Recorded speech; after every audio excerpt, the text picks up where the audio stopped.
Hello दोस्तों, एक बार फिर से आप सभी का इस नए वीडियो में बहुत बहुत स्वागत करता हूं। तो मध्य प्रदेश छत्तीसगढ़ में बीएसपी सुप्रीमो की सिर्फ एक रैली बाकी है। जी हां दोस्तों, 6 नवंबर से ये रैली अशोकनगर से शुरू हुई थी और अशोकनगर से होते हुए छत्तीसगढ़ के बिलासपुर जयजयपुर तक ये रैली हो चुकी है। अब बसपा सुप्रीमो की जो रैली है मध्य प्रदेश में है। मध्य प्रदेश में भिंड और मुरैना इलाके में बसपा सुप्रीमो की रैली होने वाली है। 6 से 7 8 वो मध्य प्रदेश में रहीं, वहाँ पर रैली को संबोधित किया। उसके बाद वो बिलासपुर जयजयपुर गईं छत्तीसगढ़ में। जैसा कि दोनों प्रदेश पड़ोसी राज्य हैं और दोनों जगहों पर बसपा सुप्रीमो ने जीजीपी के साथ गठबंधन किया है। गोंडवाना गणतंत्र पार्टी के साथ बसपा ने यहां गठबंधन किया है। अब 14 नवंबर को बसपा सुप्रीमो की आखिरी रैली जो है मध्य प्रदेश विधानसभा चुनाव के मद्देनजर भिंड और मुरैना में होने वाली है। आज हम आपको बताएंगे कि इस रैली का कितना असर होने वाला है और इस रैली में क्या खास बातें कॉमन हैं। 3 बातें बहुत ज़्यादा खास हैं, उस पर हम आज चर्चा करेंगे। साथ ही साथ बताएंगे कि जो भी रैलियां हुई हैं बसपा सुप्रीमो की, क्योंकि 14 नवंबर को आखिरी रैली है और 17 नवंबर को मध्य प्रदेश छत्तीसगढ़ में विधानसभा का चुनाव है। आपको याद दिला दूं, मिजोरम में विधानसभा का चुनाव संपन्न हो चुका है और छत्तीसगढ़ में एक चरण की वोटिंग हो चुकी है 7 नवंबर को ही। अब मध्य प्रदेश छत्तीसगढ़ में 17 नवंबर को चुनाव होने वाला है और 17 नवंबर से ठीक पहले बसपा सुप्रीमो छत्तीसगढ़ मध्य प्रदेश में है। ये बहुत ही रणनीति के तहत फैसला लिया गया है। ये जो फैसला बसपा सुप्रीमो का है इसे मास्टर स्ट्रोक कहा जा रहा है। दोस्तों, सतना में किस तरीके से भीड़ आई थी वो तस्वीरें तो हमने आपको दिखाई थी। आज हम आपको बिलासपुर जयजयपुर की कुछ तस्वीरें दिखाएंगे। बहुत ही ऐतिहासिक तस्वीरें हैं और ये वो भीड़ थी जिसे बुलाया नहीं गया था। कहा जा रहा है कि ये भीड़ बसपा सुप्रीमो को सुनने के लिए खुद ब खुद मैदान में खींची चली आई थी, क्योंकि 2023 में बसपा सुप्रीमो की ये ऐतिहासिक रैली थी। लिहाजा बसपा सुप्रीमो को सुनने के लिए, बहन जी को सुनने के लिए लोगों में बहुत ज़्यादा होड़ सी मची हुई थी। लोग दूर दराज से अपने गांव से पहुँचे, अपने इलाकों से पहुँचे और बड़ी तादाद में लोग वहां इकट्ठा हुए और इत्मीनान से उनकी बातों को सुना समझा। तो बसपा सुप्रीमो की ये रैली मध्य प्रदेश में कितना बड़ा परिवर्तन करेगी, मध्य प्रदेश छत्तीसगढ़ के विधानसभा चुनावों के नतीजों पर कितना असर डालेगी, उस पर तो हम बात करेंगे ही करेंगे। लेकिन सबसे पहले मैं 3 मुद्दों पर आपका ध्यान आकर्षित करना चाहूँगा। देखिए, बसपा सुप्रीमो 3 मुद्दों पर इस वक्त फोकस कर रही हैं। खास तौर से वो कह रही हैं कांग्रेस पार्टी और बीजेपी, ये दोनों पार्टियां धन्ना सेठों की पार्टियां हैं। जितना बड़ा हमला कांग्रेस को, उतना ही बड़ा हमला भारतीय जनता पार्टी को बोल रही हैं। क्योंकि देखिए, धन्ना सेठों का मतलब है वही अंबानी अडानी टाइप के लोग, उन्हीं पर हमला बोल रही हैं।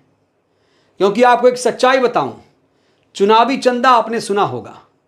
चुनावी चंदा खास तौर से एक ही पार्टी को दिया गया, जो चुनावी बॉन्ड आया था उसके माध्यम से, जिसमें पता ही नहीं चलता है कि किसने आपको चंदा दिया। और धन्ना सेठों ने ही इन पार्टियों को पाला है।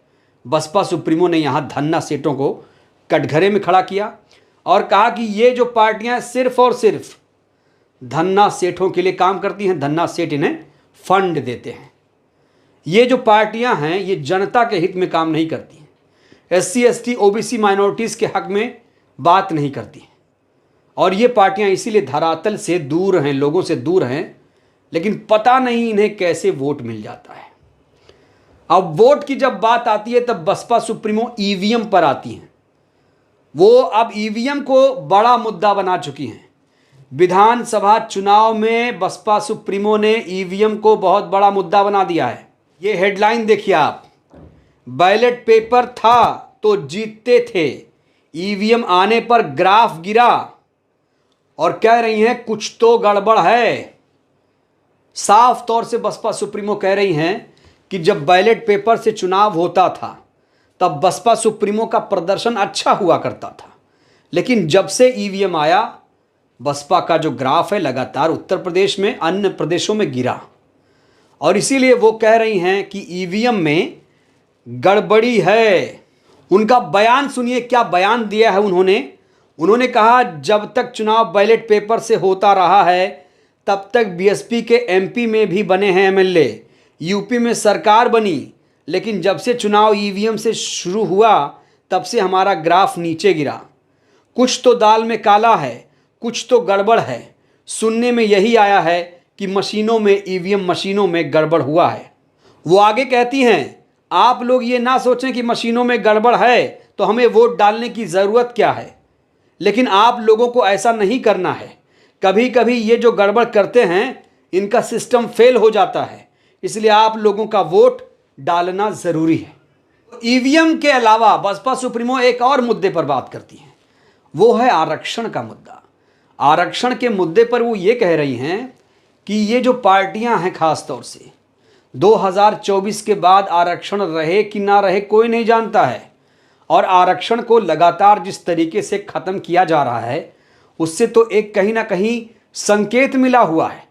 अब देखिए बिहार में जो जातिगत जनगणना हुई वहाँ पर 75% आरक्षण लागू भी कर दिया गया, सिफारिश भी कर दी गई आबादी के हिसाब से, आबादी के अनुपात से। लेकिन क्या केंद्र सरकार ने जातिगत जनगणना के लिए कुछ कहा? नहीं कहा। ये तब है जब प्रधानमंत्री ओबीसी समाज से आते हैं, उसके बावजूद अभी केंद्र सरकार जातिगत जनगणना से भाग रही है। योगी सरकार तो और आगे निकल गई। योगी सरकार जातिगत जनगणना तो छोड़िए, वो तो अब गायों की गणना कराने जा रही है। तो आरक्षण का मुद्दा, ईवीएम का मुद्दा और साथ ही साथ अंबानी अडानी पर लगातार वो हमला बोल रही हैं। दोस्तों, इससे पहले मैं बताऊं कि मायावती जी की रैली का मध्य प्रदेश, छत्तीसगढ़ के चुनाव नतीजों पर असर क्या होगा, उससे पहले मैं चाहता हूं आप नीला सैलाब देखिए। नीला सैलाब किस तरीके से बसपा सुप्रीमो की रैली में नीला सैलाब आया था, उसकी झलकियां जरा आप लोग देखिए। तो देखिए, क्या छोटे, क्या बड़े, क्या बूढ़े, क्या महिलाएं, क्या किसान, क्या नौजवान, हर तबका यहाँ पर अपनी उपस्थिति दर्ज करा रहा है। और दूर तक जहाँ भी नज़रें जाएंगी आपकी, देखिए आम लोग किस तरीके से, कितनी उम्मीदों से यहाँ ये बीएसपी सुप्रीमो की बात को सुनने के लिए पहुँचे हैं। क्या ये संख्या, क्या ये भीड़ ये बता रही है कि इस बार कुछ बड़ा परिवर्तन होगा?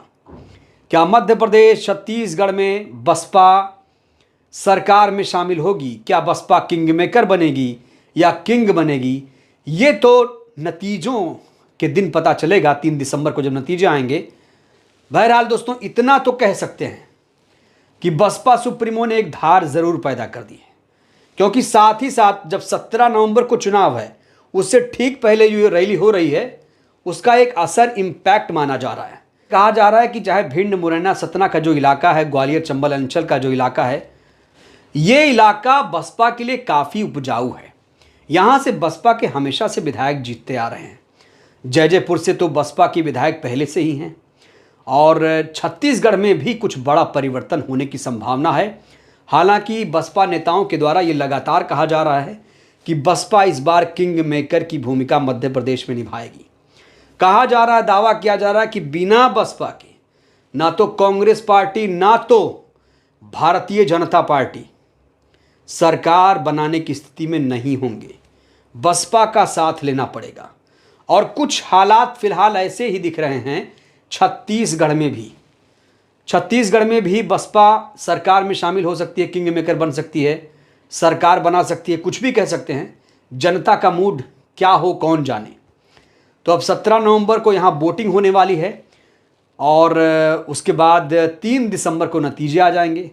और एक चीज़ आपको और बताना चाहूँगा, इसके बाद जब 14 नवंबर को मध्य प्रदेश में बसपा सुप्रीमो की रैली हो जाएगी, तब वो पहुंच जाएंगी 16 को राजस्थान। 16 से 20 तक राजस्थान में रहेंगी। उसके बाद हो सकता है वो तेलंगाना, दक्षिण भारत में चली जाएं, वहाँ भी उन्हें चुनाव प्रचार करना है, आरएस प्रवीण साहब के लिए। तो कुल मिलाकर बसपा बहुत ही मजबूती के साथ चुनाव लड़ रही है। इंतज़ार करना होगा 3 दिसंबर को, जब फैसला आएगा क्या होगा तभी पता चलेगा जो इम्पैक्ट हुआ, कितना असर हुआ, क्योंकि बहुत बड़ी रैली मानी जा रही है, बहुत ऐतिहासिक रैली हुई और लोग काफ़ी तारीफ कर रहे हैं इस बार। तो बहरहाल इस वीडियो में इतना ही। आपसे मेरा एक सीधा सा सवाल है, बसपा सुप्रीमो जिस तरीके से मेहनत कर रही है, क्या लगता है आपको देखकर? उनका जो हाव भाव इस बार आपको दिखा 2023 में, वो कैसा लग रहा है? कमेंट करके ज़रूर बताइएगा। और बसपा क्या वाकई किंग मेकर किंग बनेगी, इस पर अपनी राय आप ज़रूर दीजिए। वीडियो को लाइक करिए, चैनल को सब्सक्राइब करिए, सहयोग करिए, वीडियो को जन जन तक पहुँचाइए, लाइक ज़रूर करिएगा, शेयर ज़रूर करिएगा। शुक्रिया।